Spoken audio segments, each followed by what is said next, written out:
Lorsque je me blesse, c'est sur un démarrage. J'entends un bruit comme un coup de fusil.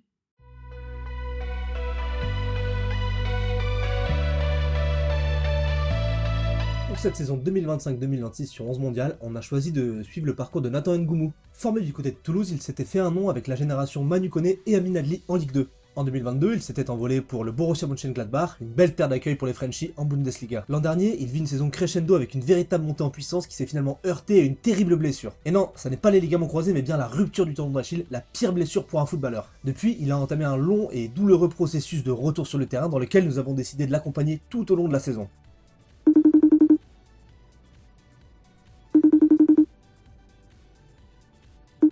Alors tout d'abord Nathan, est-ce que tu peux déjà nous raconter un petit peu ton parcours de footballeur avant d'arriver au Borussia Mönchengladbach? J'ai grandi à Toulouse, j'ai fait toutes mes classes à Toulouse, au TFC. J'ai commencé à 5 ans. Je fais la montée en Ligue 1 avec Toulouse. Et suite à ça, je pars en Allemagne, au Borussia Mönchengladbach. Nouveau pays, nouvelle culture, nouvel environnement, nouveau club. Aujourd'hui, ça va faire maintenant 3 ans que je suis à Gladbach et je suis un Allemand, on peut dire maintenant. Durant cet exercice 2024-2025, tu débutes sur le banc avant de gratter du temps de jeu pour finalement arriver en titulaire sur la seconde partie de saison jusqu'à cette blessure. J'ai un début de saison plutôt compliqué où j'alterne les entrées, je suis titulaire. Il y a un peu un sentiment de frustration sur cette première partie de saison. J'ai eu 2 blessures aux adducteurs au même endroit qui me frustrent un peu. 2025, je suis plutôt performant, ça se passe plutôt bien, j'arrive à enchaîner les matchs et la blessure arrive. Et j'étais sur plutôt une belle lancée. J'avais la sélection qui venait juste d'arriver. Tout le monde était content pour moi et quelques semaines après, je me blesse. Donc du coup, c'est un moment difficile, je dirais. Cette rupture du tendon d'Achille intervient au début du mois d'avril. Tu peux nous raconter comment ça se passe, le contexte de ce match? Je reviens un peu fatigué de la sélection, mais on a un match à l'extérieur. Je rentre en jeu, je fais mon entrée. Et après match, on a souvent des exercices avec le préparateur physique pour maintenir la forme. Sur un démarrage, mon tendon me lâche. J'entends un bruit comme un coup de fusil. Et je me retourne, je me dis, mais c'est qui m'a jeté une pierre sur le... Je croyais qu'on m'avait marché dessus. Je me retourne, je demande au préparateur, mais qu'est-ce que c'est? Donc je me lève, et quand je me lève, je vois que je peux pas marcher, et après je touche mon tendon, et je vois que c'est tout mou. Et c'est à ce moment-là que j'ai compris que mon tendon m'avait lâché. Vu la violence du bruit, la forme de mon tendon, j'ai compris direct que c'était quelque chose de grave, et que même d'ailleurs mon préparateur physique me l'a dit, il m'a dit, ah, je crois que c'est une rupture, hein. Qu'est-ce qui se passe les premiers instants après cette blessure, ton retour dans les vestiaires, tes coéquipiers, le transport à l'hôpital? Je suis transporté au vestiaire directement après, on me porte jusqu'au vestiaire. Tout le monde voit mon tendon, puisque à l'œil tu peux le voir. Il y a une différence entre mon tendon gauche et mon tendon droit. Tout le monde se tient la tête, tout le monde est stupéfait, et c'est à ce moment-là que je comprends que ouais, c'est une grave blessure qui vient de tomber pour moi. Forcément, c'est une grosse et lourde opération. Tu peux nous expliquer comment ça se passe? Qu'est-ce que te dit le chirurgien à ce moment-là? Ben, c'était la première fois de ma vie que j'ai eu une grosse blessure et que j'allais subir une opération, mais la chance que j'ai eue, c'est que ça s'est fait plutôt vite. J'ai eu la chance d'être accompagné par le préparateur physique, puisque j'ai fait mon opération à Lyon. Il m'a suivi jusqu'à Lyon, il est resté avec moi jusqu'à l'opération et franchement, je le remercie beaucoup pour ça. Ouais, je pense que le fait d'être opéré directement, ça m'a beaucoup aidé. Ouais. Souvent, quand on fait des opérations comme ça, on a le choix entre subir une anesthésie locale ou générale. Moi, j'ai préféré la générale, car tu t'endors totalement et ça te permet de voir au réveil le résultat de la cicatrice. J'ai eu la chance que je suis tombé sur plutôt un bon chirurgien à Lyon qui m'a super bien opéré. Et du coup, les jours qui ont précédé, c'est un peu douloureux. On est sous antidouleur. La cicatrice fait mal, on peut pas trop marcher, on doit pas toucher le sol. C'est vrai que c'est un peu compliqué. Ouais. Le chirurgien m'a plutôt bien détaillé le processus qui allait suivre pour moi.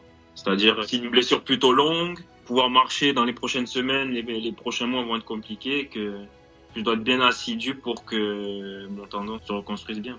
Dans ces cas-là, on sait que le rôle de l'entourage, de la famille, du club, d'être bien entouré, c'est vraiment capital. Quel rôle ont-ils tous joué dans ce parcours?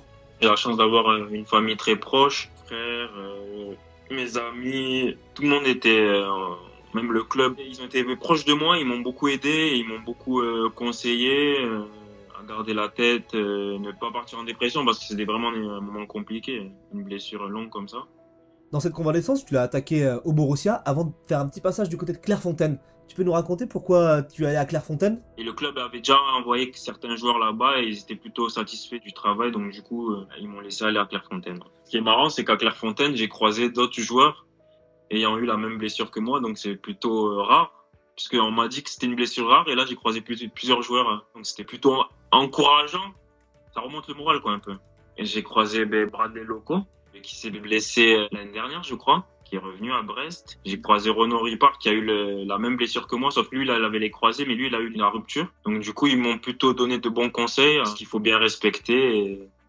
ouais, c'était plutôt encourageant, et c'est bien d'être entouré de personnes qui ont eu la même chose. Il y a quelque chose qui est aussi difficile dans ces parcours de blessés, c'est la mise à l'écart du groupe. On sait que les joueurs ont repris l'entraînement, il y a la saison qui va bientôt débuter. Comment tu le vis, toi? C'est vrai que cette période est plutôt compliquée. Ben justement, là, mes coéquipiers sont partis en stage à Tegernsee, où c'est pas loin de Munich. J'ai eu le choix de pouvoir aller avec eux ou de rester, et je pense que le club m'ont dit de rester parce que dans ces moments-là, voir l'équipe jouer au foot, prendre du plaisir, quand t'es blessé, voir tout le monde s'entraîner, des fois c'est un peu frustrant, même si t'aimerais être avec eux, rigoler avec eux. Et je pense pouvoir rester focus dans son coin aussi, ça peut être une bonne chose. Forcément, sans la compétition, ton rythme est différent.